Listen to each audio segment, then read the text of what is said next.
meil on tähtis see teile ette lugeda, sest see on niisugune väike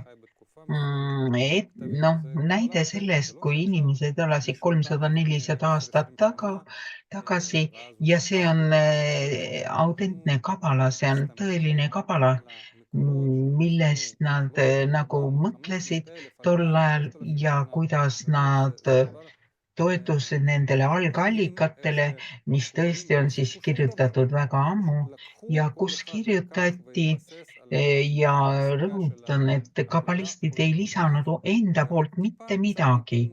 Nad lihtsalt ehitasid oma teadmised eelolevatele kabalistidele ja vastavalt sellele nad ka kujundasid oma arvamust.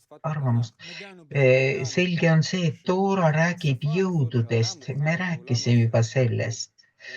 Et inimene, kes elab maailmas vaid selleks, et anda edasi informatsiooni oma vaimsest maailmast, mida ta on saavutanud, mida ta on tunnetanud, kuidas need jõud avalduvad, kõrgema võimu jõud avalduvad meie maailmas, sest vaimses ei ole sõnu.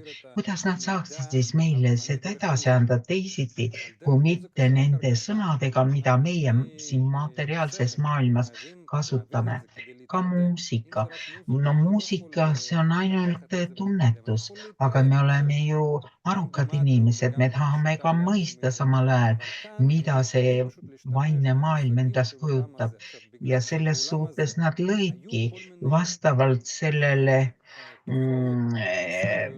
gemaatriale, sümbolitele, ettekujutuse meile sellest maailmast, vaimsest maailmast. Oli selline inimene, Mošee, aga nad ei kirjutanud lihtsalt ainult sellest inimesest, et keegi elas, vaid nad kirjutasid teda kui vaimsest jõust, vaimsest omadusest, mis meis kõigis olemas on. Ka väiksel lapses on jõud, mida ta veel ei oska tunnetada. Täiskasvanuna ta tunnetab juba soovi võimu järgi, soovi aukartuse järgi, soovi ahmitsemise ja kõige muu järgi. Abraham, Mošee olid omadused, need olid nagu jõud, mida me ei oska kasutada meie maailmas.